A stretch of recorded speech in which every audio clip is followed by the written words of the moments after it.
The moon hung high in the night sky, its pale light filtering through the thick trees that shrouded the forest. Kael paced back and forth, the weight of centuries pressing on his heart. Once a proud warrior, he had been cursed to remain in his werewolf form for longer than he'd ever wanted. A wolf forever, and a prisoner of time. But tonight something was different. A scream shattered the quiet of the forest, sharp and filled with terror. It was a woman's cry echoing through the trees. His senses, honed by years of exile, told him that the girl was in trouble. Instinct surged in him, an instinct he could never escape even if he wanted to. He ran his massive wolf form crashing through the woods with ease. His heart pounded not from the sprint, but from the urgency that thrummed through him. The scream pierced the night again, closer now. He skidded to a halt when he saw them. Vampires cloaked in shadow, their eyes glowing with hunger. They circled the girl, a young woman, her eyes wide with fear, her back against a... The vampires laughed, their cold voices sending chills down his spine. "Your family is gone, girl," one taunted. "You have nowhere to run." Kael's blood boiled. He had lived for centuries, seen countless lives torn apart by creatures like these. But something in her defiance, in her desperation, called to him. She wasn't just a victim, she was fighting back, her hands crackling with ethereal energy. Without thinking, Kael lunged. His claws tore into the first vampire's throat, the blood splattering across the forest floor. The other vampires recoiled in shock, and he took advantage, ripping through them with the ferocity only a creature of his kind could possess. The girl looked on, both frightened and in awe. When the last vampire fell, Kael stood panting heavily, his body still tense from the battle. His golden eyes met her. She was trembling, but there was something else there. Something that reminded him of a time long ago when he'd known love, when he'd known warmth. "You're safe," Kael growled softly, his voice rough, his fur still bristling. The girl stared at him, her eyes wide with disbelief. How did you—" "I'm Kael," he said, dipping his head. "I'm here to protect you." Her lips parted, a flicker of confusion flashing in her eyes.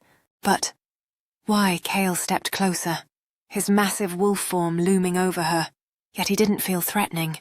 The weight of the centuries seemed to lift as he looked at her, and for the first time in a long time, he felt alive. "Because I can feel your pain," Kael said, his voice low and sincere.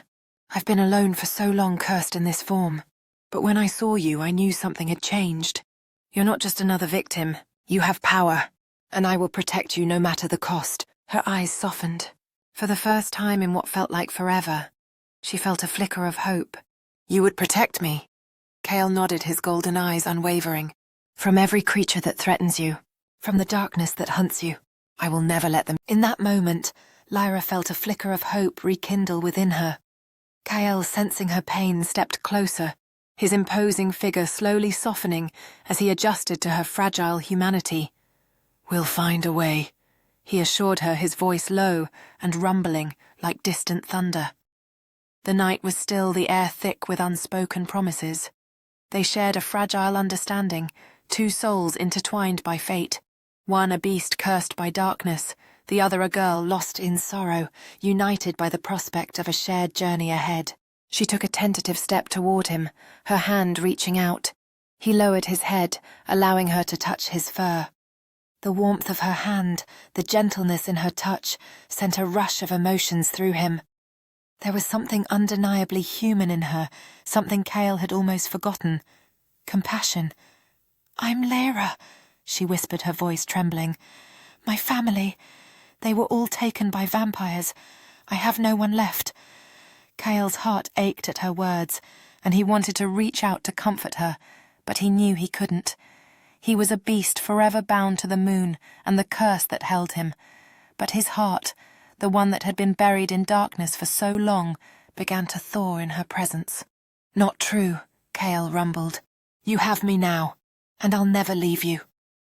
Lyra looked up at him, a glimmer of hope in her eyes. She didn't feel so alone anymore. In this unlikely bond she had found a protector, a fierce, untamed creature who saw her as more than just a target.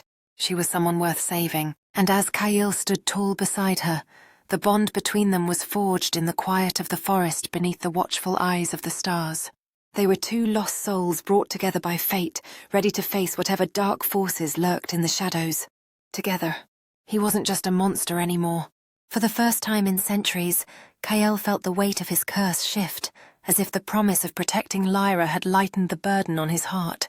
He was something more, and with Lyra at his side, he would fight to keep the darkness at bay no matter what. And so under the watchful gaze of the moon their story began,